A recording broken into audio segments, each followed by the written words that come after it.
And I went through every month that I've gotten paid from Facebook, and I was like, this is insane.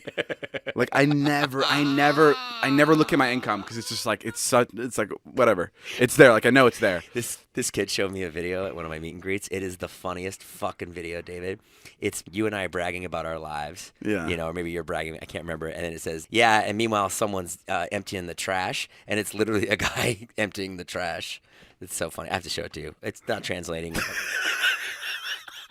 But he was like listening to our podcast, emptying trash. Like that's his job. He's a janitor. Oh, yeah. Okay. Yeah. Fuck. God damn it. Fuck it. I'm gonna leave. We were on such a good fucking roll. Yeah, I took it right in the trash. Yeah. Oh, good. I'm gonna go to the trash. That's pretty good. Yeah. Let's cut back a little bit. But how many listeners do we actually have? Over 1 million. Really? Let's just say that. Yeah. Why aren't you telling me like you're keeping it a secret from me? Because I never checked. I don't know. I have no idea. Yeah. Whatever. I'm just assuming it's doing well. Well, I'm glad we're doing it. I love doing the podcast, by the way. There's something so interesting about the podcast is because Jason and I are always talking. We're always talking. So then when we do this, it feels like I have to do homework. Jason goes, "It's time for podcast," and when Jason says it, I get so fucking pissed off. Yeah. It's literally like when my dad would come in, into my room when I was a kid and he'd go, "It's time for church." Like he'd say it in a way where he knew he was making me angry because he knew I didn't like church. That's how Jason says, "Let's do the podcast." I don't say it like that. I say it like this. We gotta do the podcast now. I love doing the podcast when it's good, but it's so hard to get there sometimes because we've literally fucking talked about everything and No, that's not true. There's plenty of new experiences that are happening. I got to surprise Natalie with a car the other day. We got her Ford Bronco. She's been wanting it for a while. Yeah. And before I surprised her, I called Ilya. Like he's our hometown friend. Natalie really likes him.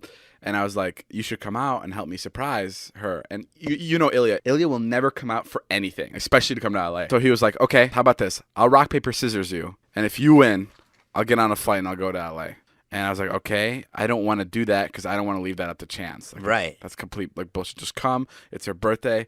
And he's like, nope, you have to do rock, paper, scissors. And then we talked a little bit. And I was like, I'm not doing it. And then I go, but what would you have chosen if we did rock, paper, scissors? Right. And he goes, I would have chosen rock. And I go, dead ass, 100%, I would have chosen paper. I told him, I was like, I'm 100%, dude, you have to trust me. I would have chosen paper. And he goes, okay, fine. So he booked his flight. Even though we didn't play rock, paper, scissors, he just took my word for it. But then I ended up telling him not to come, and he canceled his flight. And what'd you think of the car? I love the car. Yeah, it's a Ford Bronco. It's like a super, I'm really worried about it, though, because, I know she's going to take it to the beach, which is already a lot of vacation time. When the summer comes, she's going to be down in Malibu. And on top of that, it's a double whammy, because when she takes that car to the beach, there's going to be so many guys flocking to her. Yeah. She's going to find a boyfriend, and guess what? She's never going to work again. That's it. Imagine Natalie with a boyfriend. Yeah. How little work will we get done? Imagine Natalie with a tub of ice cream. Yeah. We already get little work done. Now imagine another human that's just as sweet as a bowl of ice cream. Imagine she starts dating Chris Evans. Oh, that'd be sick. Running with Natalie in that Bronco to get paintballs. I went home to Boston yesterday, dropped my kids off, came here. We had some fun today. I watched you play basketball. I watched you get smoked by a 13-year-old. That was incredible. Couldn't believe it. Yeah, I lost to some kid in basketball, and he elbowed me in the face, and he fucking ripped my tongue open. I was spitting blood at the end of the game, and he's 13 years old. And he's 7 inches smaller than David. Yeah, I mean, this guy's tiny, and he beat me in basketball. And literally the last shot, I was trying to block him, and his elbow hits my chin, and I bite my tongue, and I'm spitting blood. But whatever, he won. He won $200. Listen, you're not a sore loser, which is nice. It's nice to see. Yeah. And you can't win everything, David. And so now what are you going to do with 2 cars? Natalie has 2 cars. You have 2 cars. You only have a 1-car garage. I think I'm going to sell the Ferrari. What? Yeah. Why? Well, so Natalie can have her car in there? Yeah, that's what she wants. No. Why don't you like the Ferrari anymore? No, I like the Ferrari, but I really want to get the Roadster when it comes out in 3-4 years.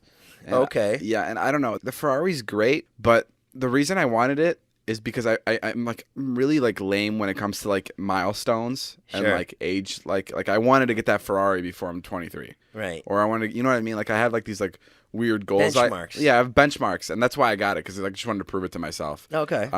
But I do love it. I do love it. But I'm obsessed with the Tesla. Sure. There's never a situation where I'm like, oh, I'll take the Ferrari for this one. Never. Never. Even like if you're like, let's go to Malibu and hang out by the beach. Like you told me that, and for some reason I'd be down. We take the Ferrari down, and then all of a sudden we run into like 3 people that are funny to film with, and now we can't put them in the car with us. Right. It's not practical. Yeah, it's not a practical car at all. You do this thing. I don't know how people get over it. You do this thing to your friends where you just say the absolute worst thing to them in mean? conversation. Like your friend Ilya got this tattoo today. That wasn't a great tattoo, I admit. It was bad. You know why I love Ilya? Okay, so over his knee, he got like a shark's mouth. Shark's jaw. Shark's jaw, and he never goes fishing. He doesn't go in the water.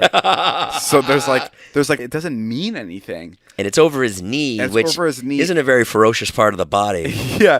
What I admire about Ilya, every tattoo he gets, he fucking gets it. He always asks me, so he'll send me either this one or this one. Yeah. And I'll go, none of them. And he goes, done, I'm getting this one. He does not give a fuck about what other people think. If he likes it, he gets a tattoo, and I think that's the coolest thing ever. Me, if I was to get a tattoo, I would fucking send it to every single person I've literally walked by. Like, but like Ilya's like, yeah. And anyway, yeah, he got a really shit tattoo, but he loves it, and that's all So that then matters. David's sitting there going, explain to me why this is good. And I'm like, David, it's fucking permanent. He's like, I can get it lasered off. I'm like, once it's permanent, why say anything bad at all? Just be like, yeah, it's great. Yeah. But he was like, no, he's like, I don't care. I just want to hear from him why he likes it. And then Mike, our friend Mike, who lives in Vernon Hills, we're sitting there having burritos a half an hour ago, and David just goes, wouldn't it just fucking suck to live here? No. And David goes, wouldn't it suck to live here forever? And Mike goes, I'm on my way. Because Mike lives here and he has a job and he seems very happy.